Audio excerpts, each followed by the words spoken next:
remember the drama of the last 3 years, the faction fighting, the hours spent late at night trying to get on deal, the suspense, elections called. the elections called, the two governments that were deposed, all of that tension, all of that suspense has gone now. The government had a preliminary vote on the withdrawal bill just before Christmas in December. That was voted through. No surprises there, of course. It's set aside 3 days this week, Tuesday, Wednesday and today, for debate. Hardly anybody bothered to turn up Quite empty in behind Parliament those images behind you, yeah. Tuesday and Wednesday. And as you said, today, not many people either. Because the suspense is gone, everybody knows that this very complicated bill is going to get passed through on the 31st of January. It will have to go to the House of Lords first. It will be discussed and debated, probably with pretty low attendance as well. It will then go, once it's been passed in the Lords, which is almost inevitable, to the European Parliament for final approval.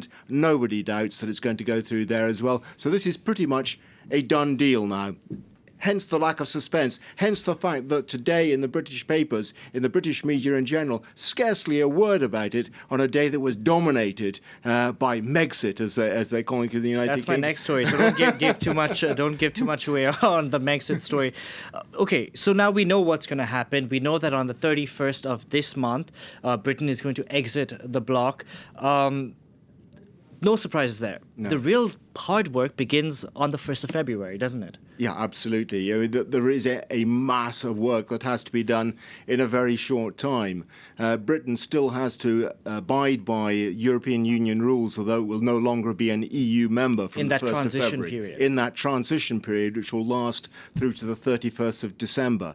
The hope on the British side at least, is that by the 31st of December, a free trade agreement with the European Union will have been worked out, and many of the other things that need to be worked out as well. It's going to be very, very difficult to get that done. They may decide to prioritise and focus on certain things in the hope that that will allow them to make progress and claim that they've achieved what they set out to achieve in the time that they said they would do it.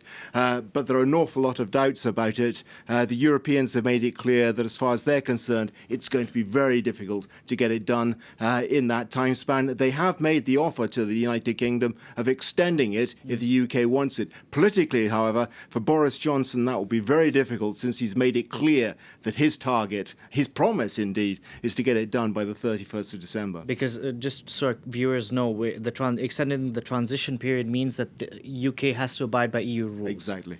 Okay, Rob, thank you very much for that, Rob Parsons there.